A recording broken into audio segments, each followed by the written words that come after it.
Magandang hapon po sa inyong lahat.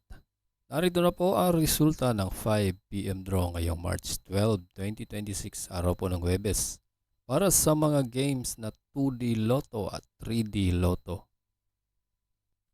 Kung bago ka pa lang sa aking channel, pwede kang mag-like, share, at subscribe para updated kayo sa mga PCSO lottery results araw-araw. Para sa 5 PM draw ng 2D Lotto ngayong March 12, 2026, ito po ang mga winning numbers: 21 and 25 in exact order.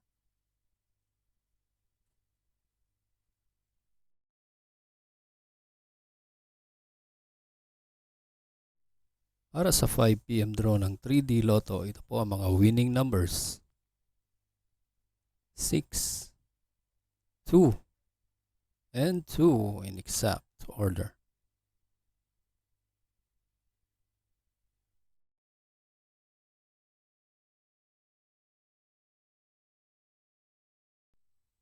Congratulations po sa lahat ng nanalo at kita-kits mo tayo mamayang 9 PM draw.